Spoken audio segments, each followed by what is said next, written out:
పట్టాదారు పాస్ పుస్తకాల పంపిణీ చేసిన ఎమ్మెల్యే ఆనంద్ బాబు. వేమూరు నియోజకవర్గం చుండూరు మండలం మండూరు గ్రామ సచివాలయంలో నిర్వహించిన కార్యక్రమంలో అర్హులైన రైతులకు రాజముద్రతో కూడిన పట్టాదారు పాస్ పుస్తకాలను వేమూరు శాసనసభ్యులు నక్క ఆనంద్ బాబు పంపిణీ చేశారు. గ్రామ స్థాయిలో రైతులకు నేరుగా లబ్ధి చేకూర్చే విధంగా ఈ కార్యక్రమాన్ని చేపట్టారు.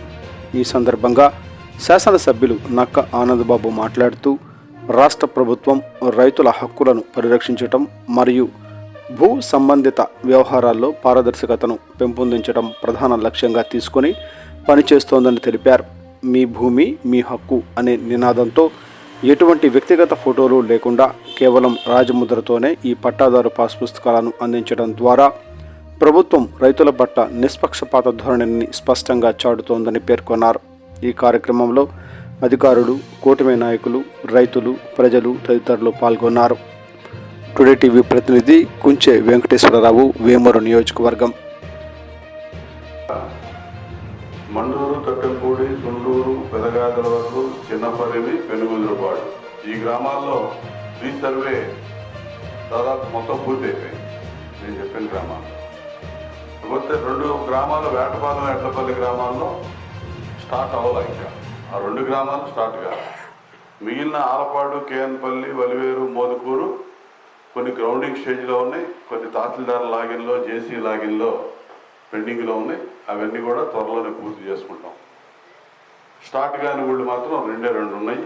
అది వేటపాలెం, ఎడ్లపల్లి. త్వరలోనే అది కూడా స్టార్ట్ అవుతుందని చెప్పి మీకు తెలియజేస్తూ మీరు అన్ని అంశాలు కూడా గమనిస్తూ ఉండండి. ఈ గ్రామంలో మీరు పార్టీకి కూడా మొన్న ఎన్నికల్లో ఎంతో ఐకమత్యంగా తెలుగుదేశం పార్టీ, జనసేన పార్టీ కార్యకర్తలందరూ కూడా కలిసి పనిచేసి నా విజయంలో ప్రధాన భూమిక పోషించారు. ఇదే ఐకమత్యాన్ని ఎన్నికల్లో ఏ ఎన్నికలన్నా కానీ గెలిపే ధ్యేయంగా రాజకీయ పక్షాల పని గెలిపే ధ్యేయంగా పనిచేసుకుంటాం. ప్రభుత్వం అధికారంలో ఉన్నాం కాబట్టి ప్రతి కార్యక్రమాన్ని అందిపుచ్చుకొని ప్రజల మధ్యకి తీసుకెళ్ళి ప్రజల యొక్క సాటిస్ఫాక్షన్, వాళ్ళ యొక్క సంతృప్తి స్థాయిని పెంచడానికి కార్యకర్తలుగా, నాయకులుగా అందరూ కూడా పనిచేయాల్సిన అవసరం ఉంది. ఇబ్బందులు ఉంటాయి, చిన్న చిన్న ఇబ్బందులు ఉంటే ఆ ఇబ్బందులన్నీ కూడా మీ స్థాయిలో పరిష్కారం అవ్వగలిగి ఉంటే మీరు చేయటం, లేదంటే నా దృష్టికి తీసుకొచ్చి ఆ సమస్యల పరిష్కారానికి మీరు చొరవ తీసుకోవాలని చెప్పి గ్రామంలో ఉండే ప్రతి నాయకుల్ని నేను కోరుతా ఉన్నాను. చిన్న చిన్న ఎక్కడ కూడా ఐకమత్యంగా పనిచేయాల్సిన అవసరం ఉంది. లేక ఒక కార్యక్రమం చేసినట్టున్నాం. అక్కడ ఏ కార్యక్రమం? అన్నదాత సుఖీభవ కార్యక్రమం మండూరు గ్రామంలో నిర్వహించాం. ఈరోజు ఈ రీసర్వే ద్వారా వచ్చినటువంటి పాస్ బుక్కుల పంపిణీకి మళ్ళా మీ గ్రామం రావడం జరిగింది.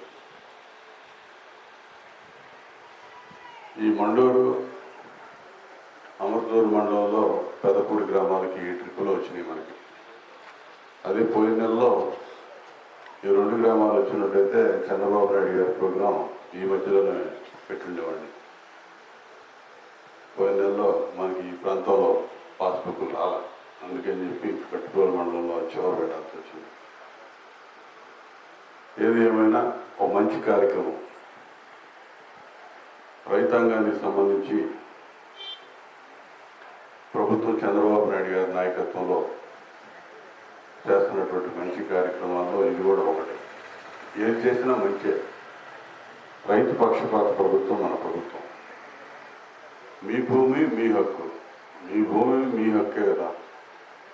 నా హక్కు అంటే కుదరదు, ఊరుకోరు ప్రజలు. జగన్మోహన్ రెడ్డి మీ అందరి భూముల మీద హక్కు తీసుకోవడానికి ప్రయత్నం చేశాడు కాబట్టే 11 సీట్లు పరిమితమయ్యాడు. 151 సీట్లు ఇచ్చిన ప్రజలు 11 సీట్లకు పంపించారు. ఎందుకంటే చాలా భయం ఉంటుంది ఎవరికైనా ఆస్తులు లేకుండా. తరతరాలుగా మీ తాతలు, తండ్రులు, ముత్తాతల దగ్గర నుంచి ఆస్తులు సర్వే చేసి నా బొమ్మతో హద్దురాళ్ళు వేసుకుంటాను, నా బొమ్మతో మీకు పాస్బుక్ ఇస్తాను, మీకు గట్టు దగ్గర తగాదం జరిగితే కోర్టులు పోవడానికి కూడా వీలు లేదు, నేను ఒక కమిటీ వేస్తాను, ఆ కమిటీయే ఈ వివాదాలు పరిష్కరిస్తుందని చెప్పి ల్యాండ్ టైటిలింగ్ యాక్ట్ కూడా తీసుకొచ్చాడు. అంటే ఒక ఆలోచించుకుంటేనే ప్రజలు భయపడిపోయారు. వివాదాలు వస్తే కోర్టులు పోతాం, ఆలస్యమైన ఏదో పరిష్కారం కింద కోర్టు కాదు పై కోర్టు, పై కోర్టు కాదు పై కోర్టు జరిగింది వాస్తవం. కానీ జగన్మోహన్ రెడ్డి తీసుకొచ్చిన చట్టం అయితే మీరిద్దరు అనుకుంటే మూడోవాడు దూరి పరిష్కారం చేస్తాడని చెప్పి చట్టంలో తెచ్చాడు.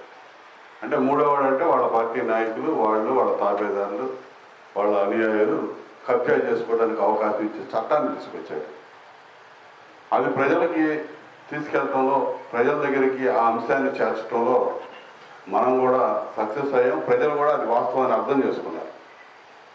వాళ్ళకున్న ఆస్తులు, తాతల తండ్రులు సంపాదించినటువంటి ఆస్తులు పోతాయంటే ఏ విధమైన భయం ఉంటుందో స్పష్టంగా చూపించాడు కూడా. ఎందుకంటే హద్దురాళ్ళు పొలం నీకు ఒక ఎకరం ఆయనకు ఒక ఎకరం ఉంటే 2 హద్దులేసి ఆ హద్దురాళ్ళ మీద ఆయన ఫోటోలు వేసుకోవడం అంటే ఆయన శాశ్వతంగా ప్రజలు ఇచ్చే అధికారం ఎవరికైనా మ్యాండేట్ ఇచ్చేది 5 సంవత్సరాలకు ఒకసారి ఎన్నికలు జరుగుతాయి ప్రజాస్వామ్యంలో. 5 ఏళ్ల తర్వాత ఇష్టమైతే బాగా చేస్తే వాళ్ళు మెప్పిస్తే మళ్ళీ ఎన్నుకుంటారు.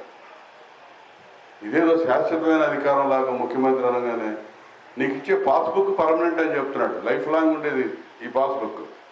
లైఫ్ లాంగ్ నువ్వు లైఫ్ లాంగ్ కాదు, నా ఆస్తి నాకు లైఫ్ లాంగ్ ఉంటుంది. కానీ నువ్వు కాదు కదా పర్మనెంట్. మీ ఫోటో వేసుకొని ఎలా ఇస్తావు? ఆ పాస్బుక్ మీద ఆయన ఫోటో ముద్రణ చేసి మనకున్న ఆస్తిపాస్తుల మీద ఆయన సర్వేరాడు బాధి చట్టం ఈ విధంగా మూడో వ్యక్తికి హక్కు దఖలుపరుస్తున్న చట్టం తీసుకొచ్చి వివాదాలు వస్తే ఇవన్నీ చేసి ప్రజల్ని భయభ్రాంతులకు గురి చేసిన ఫలితమే మరి ప్రధానంగా జగన్మోహన్ రెడ్డి ఆ విధంగా అయిపోవడంలో అది కూడా ఒక ప్రధాన కారణం. అన్ని అంశాలు వ్యవస్థలన్నీ భ్రష్టు పెట్టించేశాడు, దోపిడీ చేసేసాడు. ఏ అధికారం లేనప్పుడే, తండ్రి అధికారంలో ఉన్నప్పుడే దోపిడీ చేశాడు రాష్ట్రానికి. అధికారం చేతికొచ్చినాక భయానకమైన వాతావరణం సృష్టించి ప్రజాస్వామ్యయుతంగా పనిచేస్తున్న వ్యవస్థలన్నీ నాశనం చేశాడు. ఆర్థిక వ్యవస్థ అంతా చిన్నాభిన్నం చేశాడు. అదంతా గమనించి ప్రజలు బ్రహ్మాండమైన తీర్పుతో చంద్రబాబు నాయుడు గారి నాయకత్వంలో ఈ రాష్ట్రంలో తెలుగుదేశం పార్టీ, కూటమి పార్టీని అధికారంలో తీసుకొచ్చారనేది మనందరికీ తెలుసు. మరి మనం కూడా దాన్ని గుర్తుపెట్టుకొని జాగ్రత్తగా ప్రజలతో ఉండి ప్రజలతో మమేకమై పనిచేయాల్సిన అవసరం ఉంది. అందులో భాగంగా తీసుకున్న కార్యక్రమాల్లో ఇదో కార్యక్రమం. వారికి దానికి సంబంధించి రీసర్వే చేసి ప్రభుత్వ అంబలం ముద్రణ చేసి దాని మీద ఏ ఇబ్బంది లేకుండా రాబోయే రోజుల్లో కూడా ఏదైనా చిన్న ఈ వస్తే కూడా ఇప్పుడే పరిష్కరించుకోవడానికి అవకాశం ఇస్తూ రెవెన్యూ యంత్రాంగానికి సూచనలు, సలహాలు ఇచ్చి వాళ్ళని ఎటువంటి సమస్యలు లేకుండా పరిష్కారం చేస్తూ ఈ కార్యక్రమాన్ని ముందుకు